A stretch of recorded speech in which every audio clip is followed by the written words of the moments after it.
enxergou na minha tormenta, me livrou em meus problemas, transformou minha tristeza. Boa noite a todos os irmãos aqui presentes. Sintam-se todos felizes como nós estamos de ver a nossa casa cheia de pessoas buscando a espiritualidade, buscando o seu melhoramento. Isso nos deixa muito contentes. Quem veio pela primeira vez, seja muito bem-vindo. Essa casa de amor, de caridade. Para quem já é nosso velho frequentador também, seja muito bem-vindo. É bom a gente ver os rostos familiares também. E para nossa harmonização na noite de hoje, eu vou falar uma prece do livro Preces da Vida, de Lorival Lopes. Vida de correria. Senhor, sou compelido a lutar, correr para chegar logo, obedecer a horários rígidos, ser educado. A vida impõe prosseguir, trabalhar, economizar, atender exigências, ser como os outros.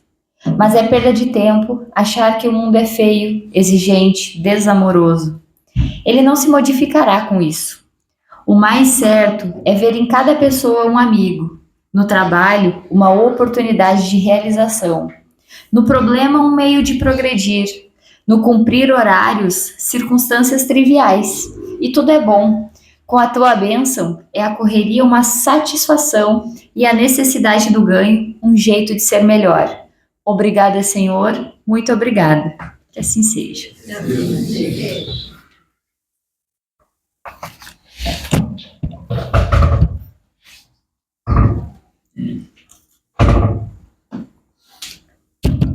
Uma boa noite a todos. Boa noite.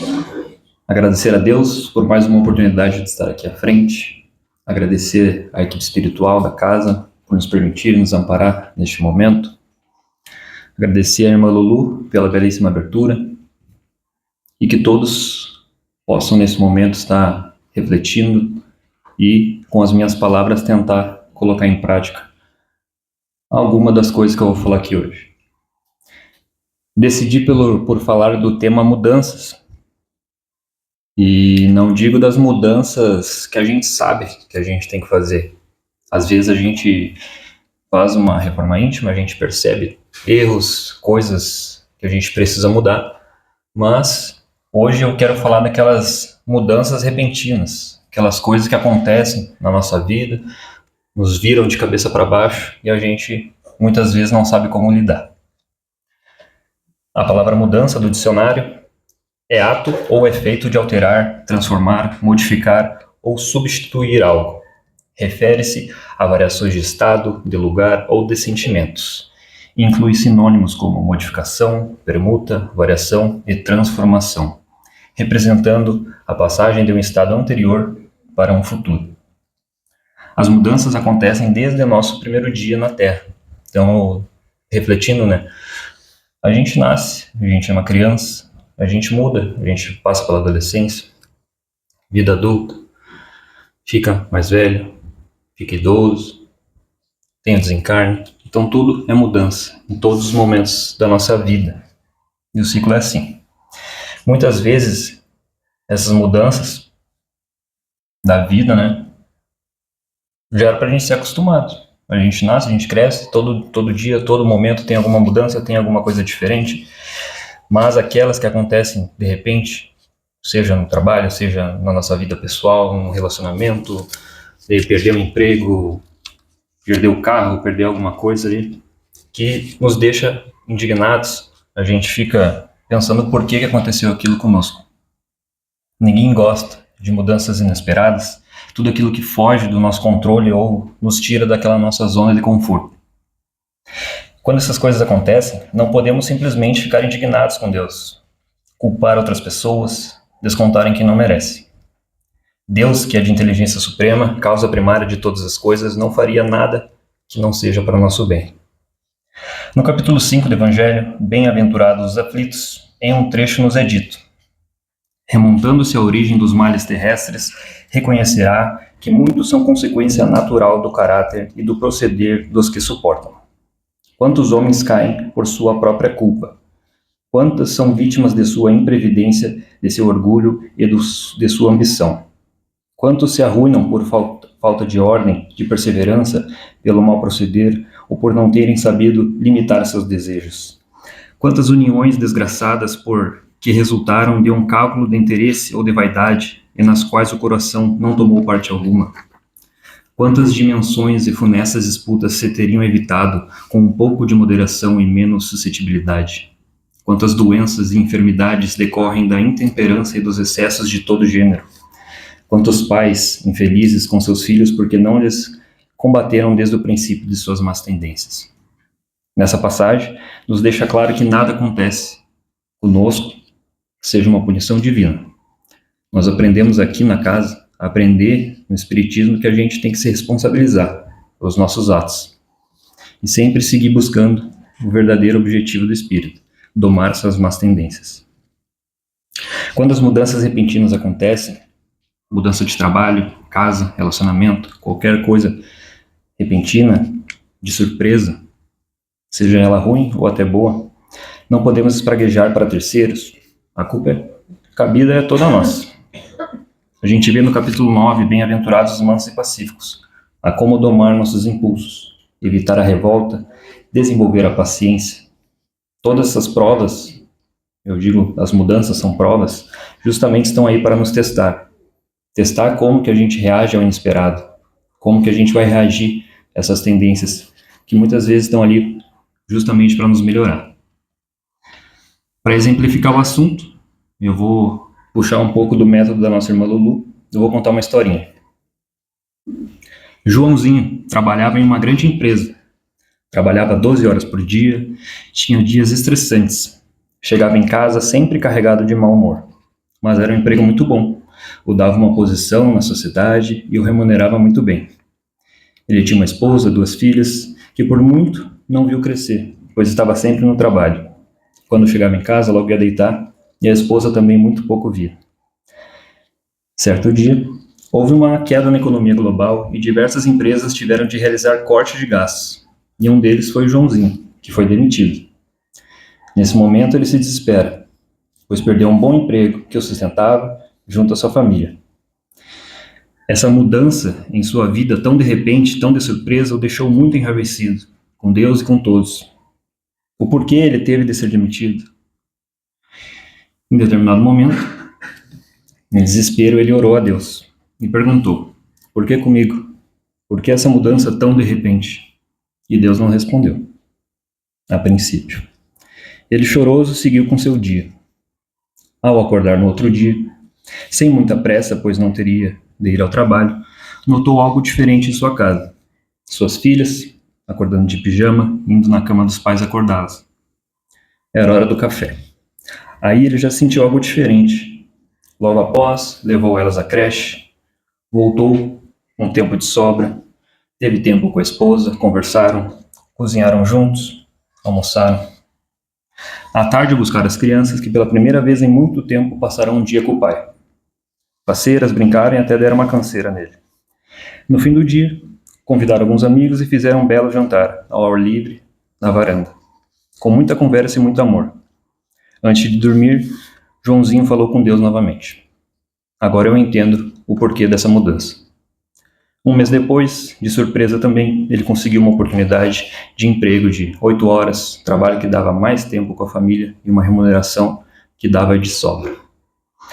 Essa historinha é um exemplo para entendermos melhor como devemos encarar as mudanças em nossa vida, confiando em Deus, sabendo que Ele nunca nos deixará desamparado. Joãozinho não confiou de primeira mão, ele foi questionar com raiva. Não entendeu o propósito de Deus para ele. As mudanças estão aí para a nossa evolução. A lei do progresso, ela não para. E isto também tem muito a ver com a nossa reforma íntima. No capítulo 25 do Evangelho, buscai e achareis, nos é mostrado: ajuda-te a ti mesmo, que o céu te ajudará. Assim como no capítulo 27, pedi e obtereis.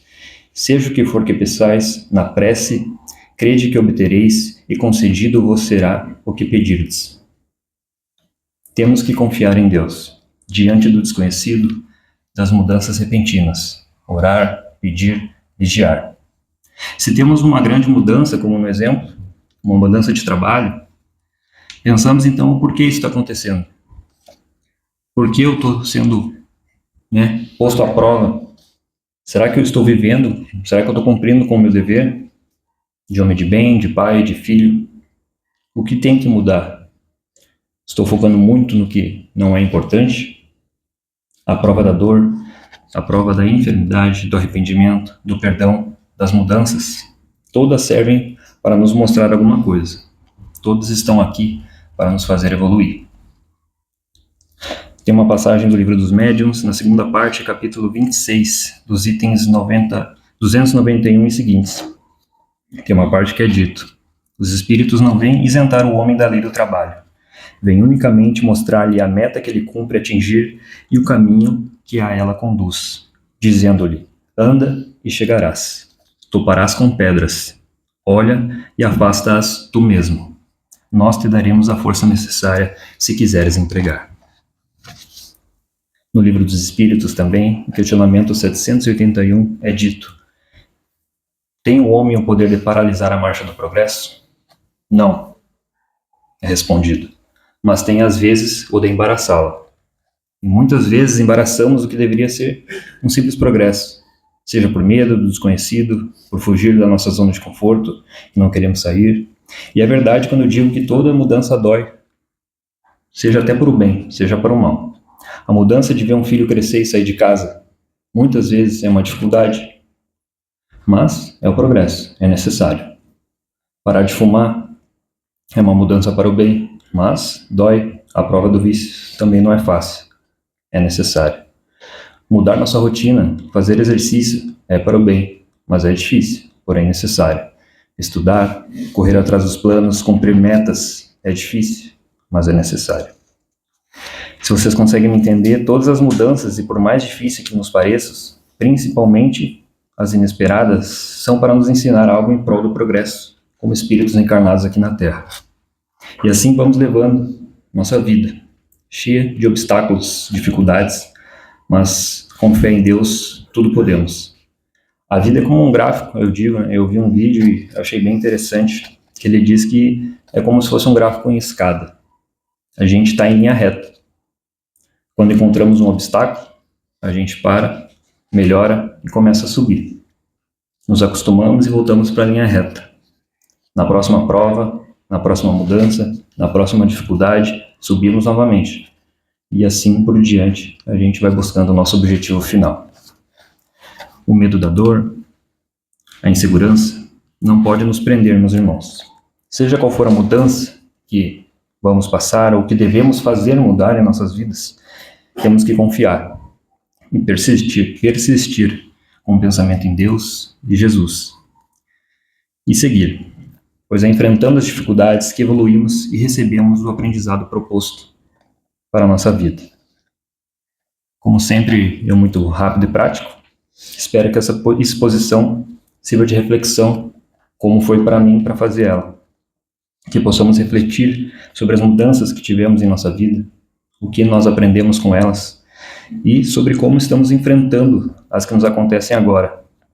Que sirva para não desanimarmos frente ao desconhecido, em frente às mudanças que acontecem e continuarão em acontecer em nossas vidas. Peço que neste momento, com o pensamento elevado a Deus e a Jesus, convido os irmãos a fechar os olhos e me acompanhar nessa prece final. Senhor, fazei de mim um instrumento da vossa paz. Onde houver ódio, que eu leve o amor. Onde houver ofensa, que eu leve o perdão. Onde houver discórdia, que eu leve a união. Onde houver dúvidas, que eu leve a fé. Onde houver erro, que eu leve a verdade. Onde houver desespero, que eu leve a esperança. Onde houver tristeza, que eu leve a alegria. Onde houver trevas, que eu leve a luz.